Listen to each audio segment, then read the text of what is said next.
They said her time had passed, that dreams like hers don't come true after 45.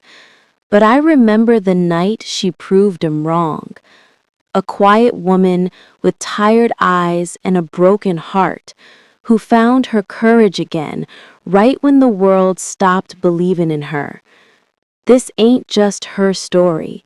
It's a reminder that it's never too late to begin again.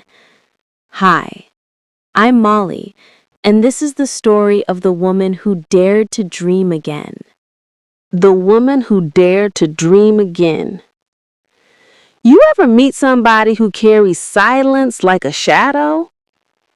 That was Clara. She wasn't loud, didn't talk too much, didn't draw attention the way some women do. But if you looked close, you could feel the heaviness following her, like a song that used to play but got stuck halfway through. I first met her on a Thursday afternoon. The air was thick that day, the kind that makes time move slow. She came into the coffee shop down the street, the one where I like to sit by the window and watch the world pass. Her shoulders were hunched, her steps small, careful, like the ground might break if she put her full weight on it. She ordered black coffee, no sugar, no cream. Then she just sat there, stirring it even though there was nothing to stir. I noticed her because she looked like somebody who forgot what it feels like to be seen. So I said hello. She looked up, startled at first, then smiled a little. That kind of tired smile that says, "Thank you for remembering I exist." We talked a little, not much, but enough for me to know she'd been through something. Later that week, I saw her again. Same place, same time. Only this time, she bought a notebook. She didn't write in it, just opened it and stared. I asked her, "You a writer?"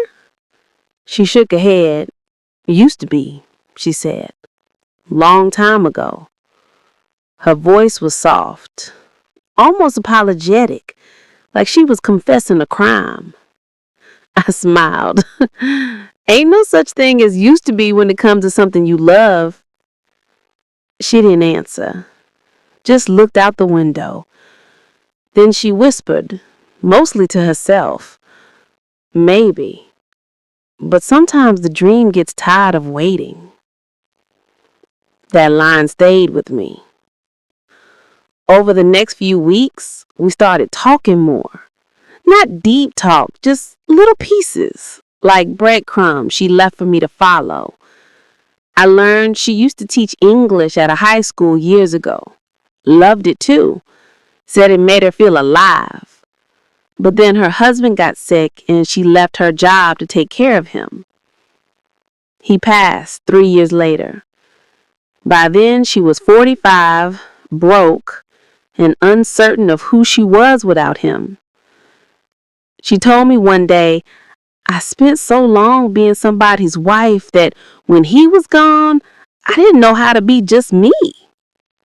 There was no bitterness in the voice, just emptiness. The kind that comes from giving everything you have and forgetting to keep a little for yourself. I remember asking, "So what do you want to do now?" She laughed, short and hollow. "At my age, nothing left to do but wait for life to finish what it started." That's when I leaned in and said, "Baby, the only thing age means is that God's giving you more time to try again." She looked at me like nobody ever said that to her before. Maybe nobody had. Winter came. Clara stopped coming to the coffee shop for a while.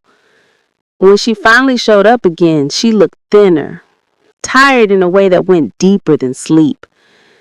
She said, "I tried to apply for some jobs, but they all want someone younger, someone fresh." She paused, then looked down. "Guess I'm past fresh now." I reached across the table, touched her hand. I said, "You ain't expired, baby. You just marinated." That made her laugh. A real laugh. The first one I'd heard from her. Maybe, but it's hard starting over when you can't even see where to start. I told her, "You start where your heart still aches. That's usually where your purpose is hiding." She didn't answer, but I saw something shift behind her eyes. Quiet, uncertain hope. Spring rolled around, and one morning she came rushing in, breathless and flushed. "Molly," she called, "you won't believe what I did." I laughed. "Try me." She grinned wide. "I signed up for classes at the community college, adult education program. They've got a creative writing course." For a second, I thought she was joking, but then I saw her hands shaking, not from fear, but from excitement. "Girl, that's something else." She nodded, tears glistening in her eyes. "I almost didn't do it. I sat in my car for 20 minutes before walking inside. But then I thought about what you said about starting where it hurts." I smiled. "And did it hurt?" She nodded. "Like hell. But it also felt right." That first semester wasn't easy. She called sometimes, frustrated, said her classmates were half her age, talking about TikToks and trends she couldn't even pronounce. But every time she thought about quitting, she'd show up the next day anyway. Said she could hear my voice in her head saying, "Keep walking, baby, one step at a time." And Lord, how she walked. There was a night, late spring, when I found her sitting in her car outside the coffee shop crying. I knocked on her window. She wiped her face quick, embarrassed. "They said my writing is old-fashioned, that it don't sound modern."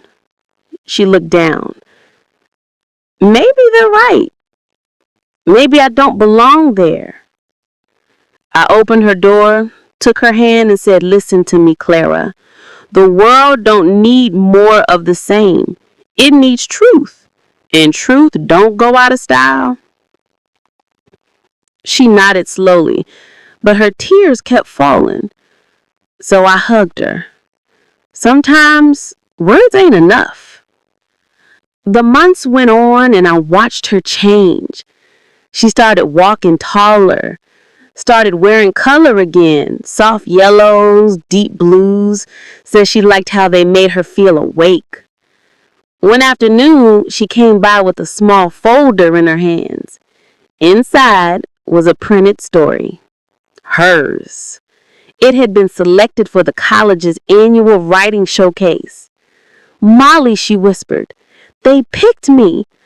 Her hands trembled as she held the paper. "I can't believe it." I smiled so wide my cheeks hurt.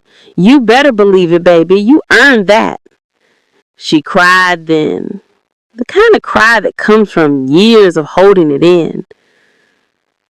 That night, I sat alone on my porch, thinking about her journey, how she'd gone from invisible to seen, from empty to full, and I realized something. Dreams don't die. They just wait. Wait for you to remember who you are. The quiet climb. Summer came with the smell of rain and the hum of change in the air. Clara was no longer the woman I met months ago. There was light in her now. Fragile maybe, but steady. She still came by the coffee shop every Thursday. Same time, same corner seat. Only this time, she wasn't stirring an empty cup. She was writing. Pages and pages. Sometimes she'd look up, smile when she caught me watching. Then she'd shake her head and say, "You always believed in me more than I did." And I'd answer, "That's what friends are for, baby. To hold the mirror till you see yourself again." Her confidence grew slow, like dawn. Not sudden, but certain. She started reading her pieces out loud in class. She told me how her hands used to tremble, how her voice cracked the first time, but she kept going. And one day, she said the tremble stopped. I didn't even realize it, Molly, she told me, laughing. I was halfway through my story before I noticed my hands were steady. That's how healing works. Quiet, gradual, invisible until it isn't. Then one day, she got a call from the college. They wanted her to mentor younger writers. She thought it was a mistake. She said, "I'm still a student," but they insisted. I remember her standing on my porch, holding the letter, voice shaking. "They think I can teach again?" And I said, "That's because you can. You just forgot." But life's funny. It don't let joy stay simple for too long. Around that same time, her daughter called. They hadn't spoken much in years. There was hurt there, quiet and old. Her daughter, Maya, was married now, living in another state. Said she was expecting her first baby. But the call wasn't warm. It was cautious, like both of them were afraid to say the wrong thing. "I wasn't there for her, Molly," she whispered to me later. "I was too busy taking care of her father. Then after he died, I was too lost to reach out." I took her hand. "Baby, guilt's heavy, but it ain't permanent. You can still love her forward." She nodded, eyes glistening. But I knew that ache, the one that comes from time you can't get back. That summer, Clara poured herself into her students and her writing. She published a small piece in the local paper, "The Weight of Waiting." It was about women who pause their lives for others and how hard it is to press play again. People loved it. The editor called it gentle but fierce. When I read it, I cried. Not because it was sad, but because it was true. Then September came. I hadn't seen her for a week, so I stopped by her place. The curtains were drawn, mailbox full. When she finally answered the door, her face was pale, her eyes red. Her old house smelled like medicine and loneliness. She told me she'd been feeling sick. The doctor said it was stress, nothing serious, but I could tell something else was weighing her down. "Maya called again," she said. "She asked me why I never came to her graduation, and I didn't have an answer." Her voice cracked soft and small. She told me she forgave me, but I don't think I forgive myself. I sat beside her, wrapped her in my arms. "Baby, forgiveness ain't about erasing the past. It's about refusing to live there." We sat in silence a long while. Sometimes silence does the healing words can't. Weeks passed, and little by little, she started lifting herself up again. She called Maya more often. They started talking like friends, not strangers. One day she showed me a picture of her new granddaughter. She said, "Her name is Lila. Look at those cheeks." And Lord, the joy on her face. I hadn't seen that in years. Around that same time, the college asked her to speak at a small event, Women Who Inspire. She tried to say no, said she wasn't ready to talk about her pain in front of strangers. I told her, "Honey, sometimes your story ain't just for you. Sometimes it's the medicine somebody else's soul needs." She looked down, thoughtful. She said, "Maybe, but what if I break down?" I smiled. "Then let them see the break. That's how they'll know it's real." That night, I sat in the front row. Clara walked on stage in a simple blue dress, nervous but beautiful. She started talking soft about dreams, about loss, about starting again when starting again feels foolish. And then she said something that made the whole room go still. I used to think I had to wait until I was whole to begin again. But now I know you begin and the wholeness follows. Lord, I still get chills remembering that time. When she finished, the audience stood. Some cried, some clapped so hard their hands must have stung. And I sat there, tears on my face, whispering a thank you. Not to her, but to God. 'Cause I just watched a woman rise from the ashes. After that night, her world started opening up. Her words reached people. She got emails, letters, messages from women saying, I thought I was too old. I thought it was too late. I thought I was done until I heard you. Every message was a piece of her old self coming home. But even then, Clara stayed humble. She still come by the shop every Thursday, same booth, same cup of coffee. Only difference was, now she brought her laptop instead of that empty notebook. I'd ask her, you writing something new? She'd smile and say, always. I'd tease her, you sound like a real writer now. She'd grin, sip her coffee, and say, maybe I always was. One evening, she said something that stuck with me. We were sitting outside, the sky turning orange over the rooftops. She said, Molly, you ever think about how many women die with their stories inside them? I nodded slow, more than we'll ever know. She looked out at the sunset and whispered, I don't want to be one of them. And I swear, in that moment, I saw the woman she was always meant to be. Not the broken one, not the forgotten one, but the brave one, writing her way back to life. A few weeks later, she told me she was applying for a teaching job again. Adjunct professor, she said proudly. Part-time, but it's a start. She was nervous, said it felt strange to try again at 50. But she did it anyway. And when the acceptance letter came, she ran all the way to my porch, out of breath, waving it like a victory flag. They said yes, Molly. They said yes. I hugged her tight.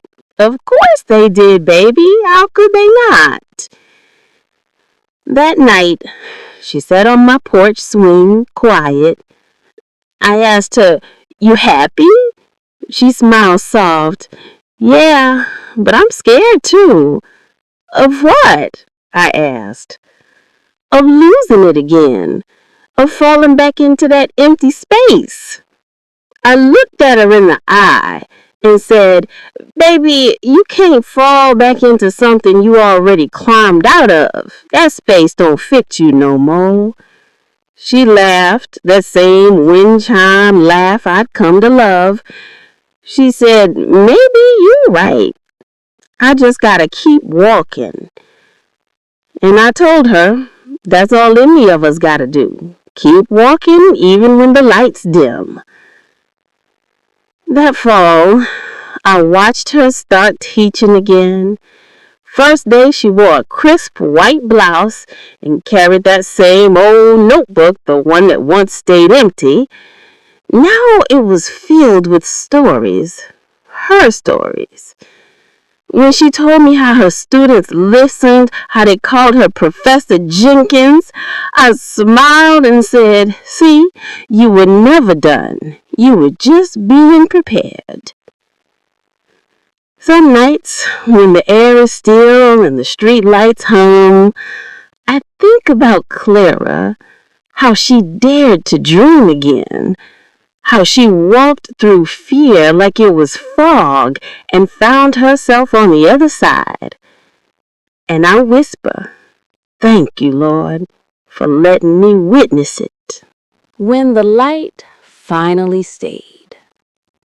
It's been 3 years now since that night under the stars. Sometimes I still catch myself looking for Clara in that little coffee shop window, the same one where she used to sit, lost in the hum of her own silence. But she don't sit there no more. These days, she's the woman other people come to see. She teaches now, full-time, at the community college that once scared her half to death. Her students call her Professor Jenkins, but I still call her my Clara. And Lord, the way she carries herself now, you think she was born for that classroom. Maybe she was. Just needed the courage to walk through the door. Every Friday after class, she still stops by my porch. We sit outside, drinking sweet tea and talking about everything and nothing. Sometimes she brings me flowers, wild ones, the kind that grow when nobody expects beauty to be. One evening as the sun was setting, she said, "You remember when I told you I felt invisible, Molly?" I nodded. She smiled, soft and sure. She said, "Now I can't go to the grocery store without some student yelling, 'Hey, Professor!'" She laughed. That sounded like wind chimes on a warm day. She said, "I don't mind being seen now, but more than that, I like seeing me." And I tell you, baby, there ain't no miracle greater than watching a woman recognize her own reflection after years of forgetting who she was. A few months later, she told me she was writing a book, something about her journey. Said she wanted to call it The Second Sunrise. It fit her perfectly. When she read me the first chapter, I sat quiet, listening to every word. It wasn't fancy or polished, but it was honest. She talked about fear, loneliness, and the night she almost quit. Then she wrote, "The day I decided to walk into that college wasn't the day I changed my life. It was the day I forgave myself for waiting so long." I remember telling her, "That line right there gonna save somebody's soul one day." And she smiled that shy, grateful smile. I hope so. I just want to give back what was given to me. Then one winter morning, she came by with big news. Her book was done. A small publisher wanted to print it. She was nervous, said she didn't write for fame, just with the feeling of letting it out. I told her, "Baby, sometimes the story God puts in you ain't meant to stay small. You gotta let it fly." And she did. When that book came out, it spread quiet from one woman to another, passed hand to hand like a prayer. I'd see it tucked in purses, sitting in beauty shops, left on church benches. Women whispered, "Did you read this? It made me believe again." That's how change works. Soft, invisible, steady. Then came the day I'll never forget. The mayor's office invited Clara to speak at a women's conference downtown. She asked me to come with her, said she was scared she might freeze up on stage. I laughed. "Honey, you've been speaking your truth all this time. This just got a microphone attached." When she walked onto that stage, she looked out at a crowd of hundreds, and she didn't tremble once. She told her story. The heartbreak, the emptiness, the long roll back to herself. And then she said, "I used to think bravery was about fighting, but now I know It's about staying. Staying when it hurts. Staying when it's lonely. Staying long enough to see what God was building from the pieces. The room went still, then rose in applause, slow at first, then thunderous. I watched her bow her head, tears slipping down her cheeks, and I thought, look at God. Look at what he does with broken things. Life ain't perfect with Clara, and she'll tell you that herself. She still gets lonely sometimes, still misses her mama, still wonders about the years she lost. But she don't live in the ache no more. Now she lives in that after, where peace and purpose finally sit side by side. Her daughter got married last summer. At the wedding, Clara stood up to give a toast. She said, there was a time I thought love meant losing myself to keep somebody else. Now I know love means remembering who you are and sharing that woman with the world. Lord, there wasn't a dry eye in that room. After the ceremony, her daughter hugged her tight and whispered, thank you, Mama, for showing me how to be brave. And right there, under the twinkle lights, I saw generations of strength pass like a torch. A few weeks later, Clara came over before leaving for a short teaching fellowship in Atlanta. She said, I'm nervous, Molly. I ain't never been that far from home. I laughed. Honey, you said that once about the college, too. She laughed, shook her head. You always gotta come back. Then she got quiet. You think I deserve all this? She asked. I took her hands, looked her right in the eye, and said, baby, God don't give what you don't earn. And he don't waste nothing. Every tear, every sleepless night, it all built a woman standing in front of me. Her eyes filled. You always know what to say. I grinned. That's because I seen the story from the start. The day she left, I stood on my porch, watching her drive away. She waved out the window, that old blue notebook still sitting on the dashboard. And for a moment, I thought about the woman I first met. Quiet, invisible, tired. Now here she was, the same woman, but different in every way that mattered. Full of faith, full of fire, full of herself, the good kind. Sometimes people think miracles look like lightning from the sky, but I've learned they look like Clara, like a 45-year-old woman walking back into a classroom, like laughter after grief, like a dream that refused to die quietly. Now, when young women come to me saying they feel lost, I tell them about her, about the woman who dared to dream again. I tell them, you don't need perfect. You just need possible. And if they listen close, I tell them one more thing.